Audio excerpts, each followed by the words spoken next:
Shalom. Então, vamos começar o livro do apóstolo João, né? É um livro, como já falamos, bastante interessante, você vai gostar. Eu acredito que você já tenha lido o primeiro e o segundo capítulos. E vamos lá. Vou falar um pouquinho sobre João antes da gente começar.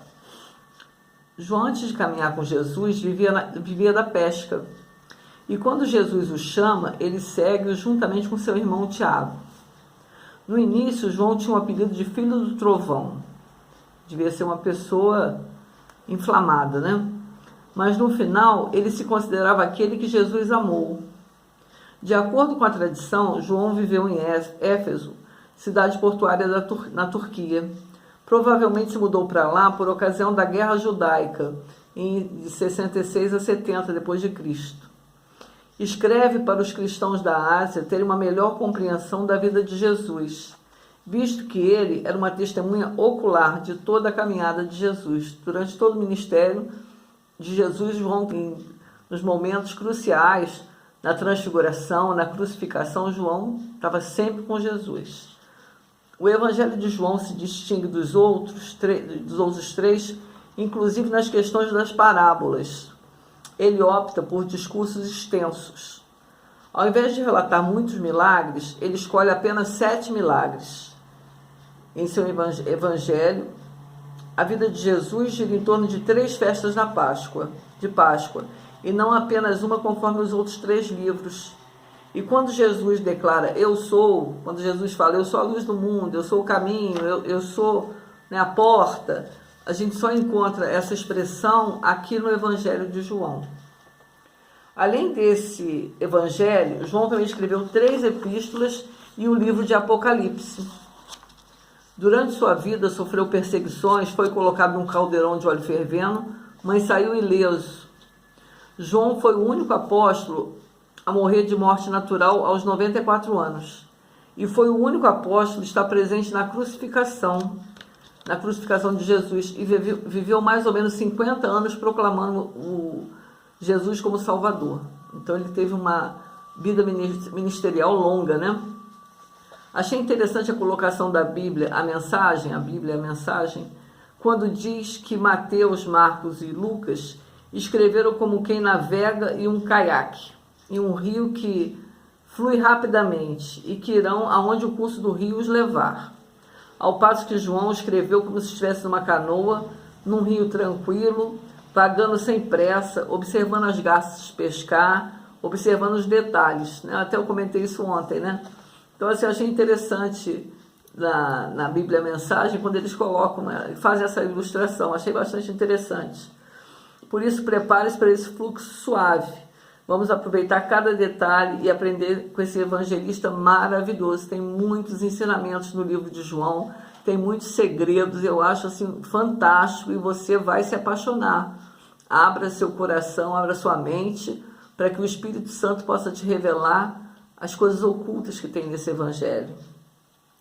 Vale a pena, quando a passagem também estiver em outro evangelho, você lê, porque aqui é tão diferente a colocação de João, só para você perceber essa diferença. Porque quando a gente lê, está em Mateus, está em Marcos, é bem semelhante. Aqui tem outras coisas. Eu acho que vale a pena, pelo menos faz umas 2 ou 3 para você, experimenta, para você ver o tipo de linguagem. É bem legal. Então vamos começar, né? Capítulo 1. O Verbo se fez carne.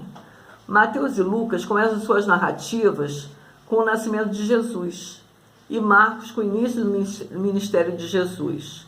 João inicia e no início de tudo, no princípio. Ele começa, né, declarando no princípio, se referindo a Gênesis 1:1, assim mostrando a divindade de Jesus. Ele estava lá desde a criação com o Pai, e também mostra a parte humana de Jesus. Mostra que Jesus era a vida e luz dos homens. Quando diz que a luz resplandece nas trevas e as trevas não o compreenderam, está dizendo que as trevas nunca vão apagar a luz. Jesus é a luz do mundo. Fala de João Batista, que veio preparar o caminho para Jesus. Declara que Jesus é a luz verdadeira, que alumia todo homem que vem ao mundo. No sentido de que todo homem que reconhece Jesus como Salvador, ele ilumina a sua vida. Ele veio para os judeus, mas eles não o reconheceram. Claro que muitos judeus o reconheceram, né, gente? A gente não pode achar que nenhum judeu. A gente tem que entender que a igreja primitiva, ela era composta, a sua maioria eram judeus. Os apóstolos eram judeus, a grande maioria, né? Marta, Maria, toda aquela turma que cita, os evangelhos citam, eram judeus. Depois que aí começa a ser estendido para os gentios o evangelho. Todas as primeiras conversões, todas são de judeus, né?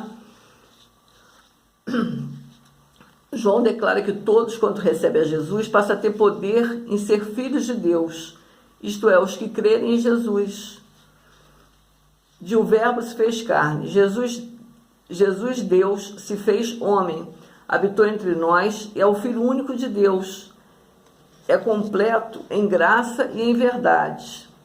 Mesmo as pessoas que não creem em Jesus, tem gente que não acredita em Jesus, que Jesus, você pode até não acreditar que ele seja o Filho de Deus, mas você não pode negar a existência dele. Isso é comprovado historicamente, né? Então, você não tem como negar a presença de Jesus na Terra.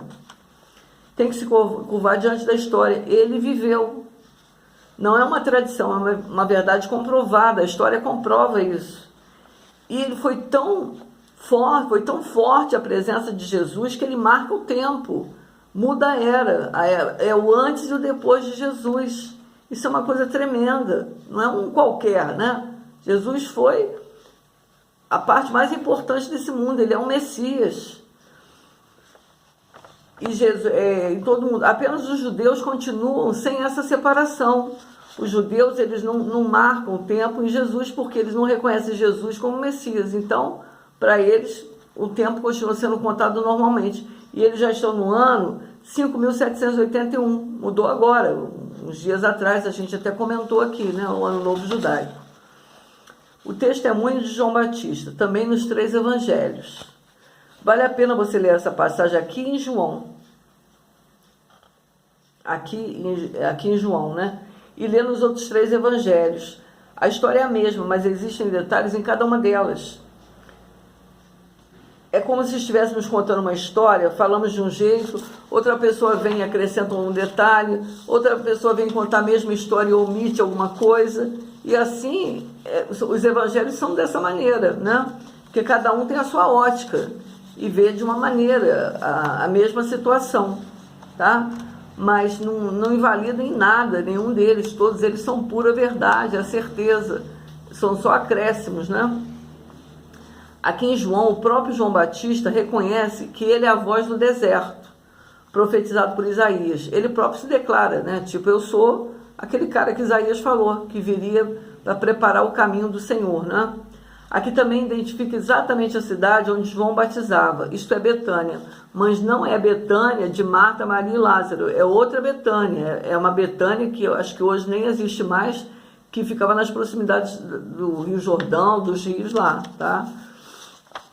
Também declara que Jesus é o Cordeiro que tira o pecado do mundo, comparando Jesus com o Cordeiro, a exemplo dos cordeiros sacrificados no templo. Os cordeiros eram sacrificados para a remissão dos pecados, né? Jesus é o Cordeiro que tira o pecado do mundo. João também declara que quem o mandou batizar com água também disse: sobre aquele que vires descer o Espírito e sobre ele repousar, esse é o que batiza com o Espírito Santo. Isto é, foi o próprio Deus que falou com João Batista, né? O próprio Deus que deu ordem para ele batizar e reconhecer Jesus. E João testifica que ele viu descer o Espírito sobre Jesus e declara que Jesus é o Filho de Deus. Os primeiros apóstolos. Jesus chamou os seus primeiros discípulos no meio dos que seguiam a João Batista. 2 são chamados, apenas André é nomeado. Acredita-se que o outro seja o próprio João, autor desse evangelho.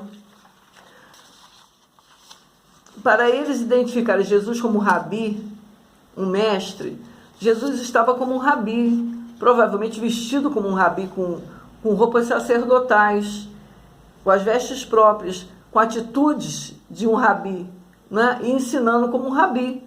Tanto que ele entrava no templo para ensinar, ele não podia ser uma pessoa comum, de aparência comum, e as pessoas não seguiriam uma pessoa comum, né?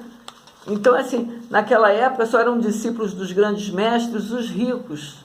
Só eles tinham acesso ao conhecimento da Torá. O próprio Paulo foi criado na escola de Gamaliel. Então Jesus começa a chamar pessoas comuns, não necessariamente não precisavam ter dinheiro, pessoas comuns, pessoas do povo, né? Para fazer parte da sua caminhada.